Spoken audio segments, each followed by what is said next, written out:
Well, I bet you thought that I forgot about you. Nothing could be further from the truth, my friends. Welcome to the Shed of Knowledge. I'm John the Storyteller, and we're back together in the Shed of Knowledge for some more interesting stuff. The interesting stuff is already occurred in this video because I'm just now getting back to my home and unpacking what I saw at Dezerland, which is the most amazing place I've ever been for many reasons. I think because it coincides with my own fantasies and ideas so incredibly well. I'll tell you about that in a minute. Anyway, welcome to Something Interesting. I'm John the Storyteller, and I'm here to talk about my travels. In this case, I didn't go too terribly far, 10-hour trip to Orlando, Florida, to a place called Dezerland. And it's named for a guy named Michael Dezer, who's a billionaire from land development and hotels. Kind of a rags to riches story, a Israeli American that came over and, kind of lived the American dream. So, and now his sensibilities are obviously very similar to mine because I would do the same thing and buy the cars, and now he's sharing them with everybody through Dezerland. Now, Dezerland is not just a car museum, but that's really the reason that the purists go to it. Dezerland is actually something that almost came out of my mind. I used to be in property management. Well, I still am in property management, to a way, property management and maintenance. That's how I make the actual money. Being an actor does not make any actual money. Although I am trying out for a movie that pays $11,000, and I was like, wow, that would be the most I've ever made for doing a movie. And I've got, I've done like 50 projects in my life, and I have an IMDb list and all that stuff. Some of those projects I only got paid like $200 for, just a little honorarium for work. But that's the life of an actor. But anyway, forget about that. But also what I was talking about was I was in property management. So I do commercial property management, and for the longest time I managed this empty warehouse, and the idea was that we were not going to compromise on the per square foot price and cheapen the value of the warehouse.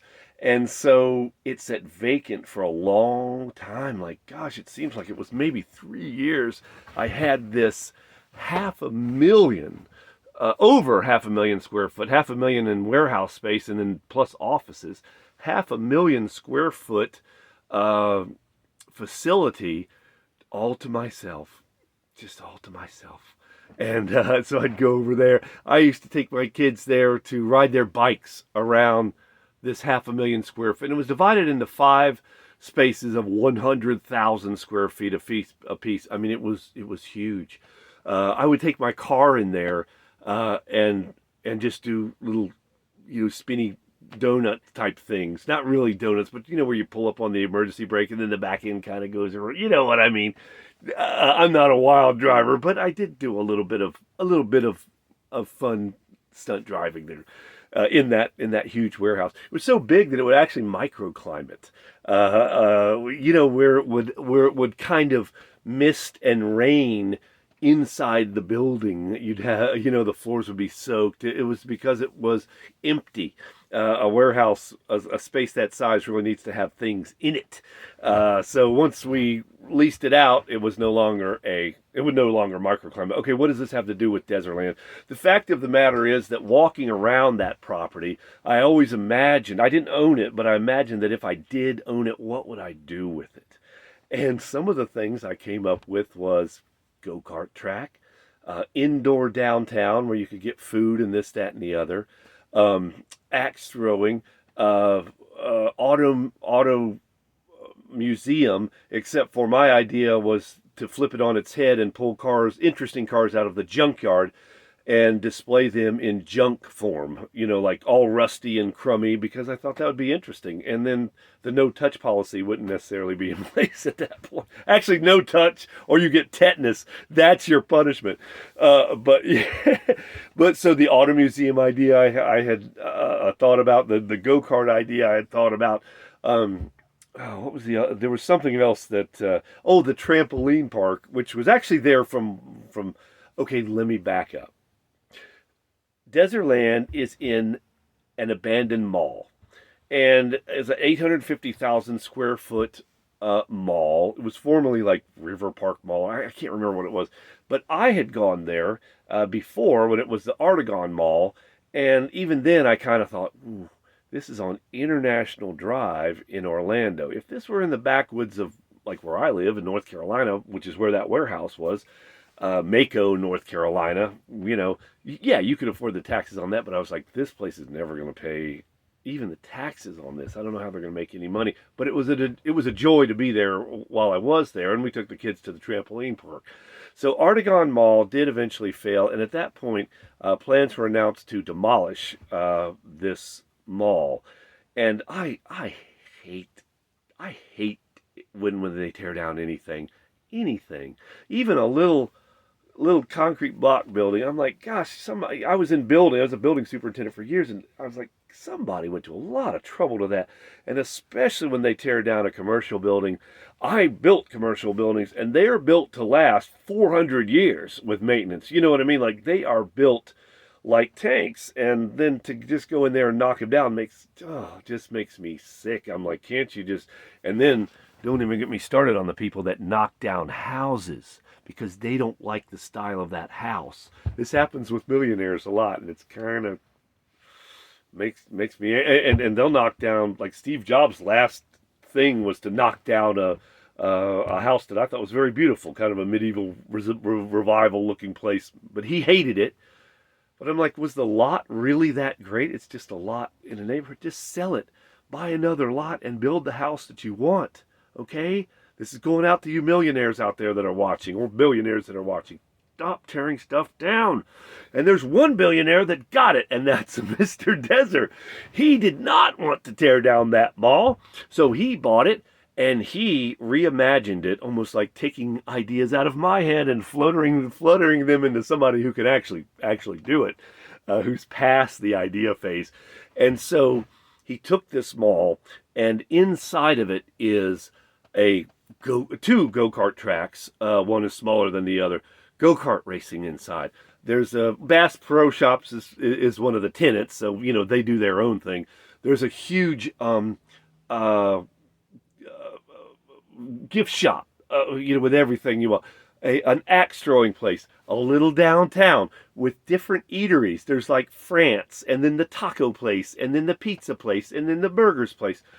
And they're all, obviously they're all owned by the same, but they're all meant to be very separate looking. The aesthetics and signage were very expensive and real important in Dezerland. I noticed all this stuff.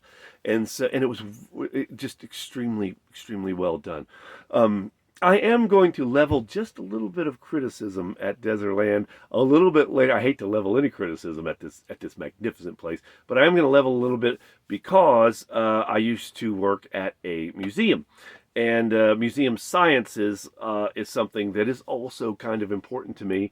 And I'll talk a little bit about the curation or lack thereof of this magnificent auto collection.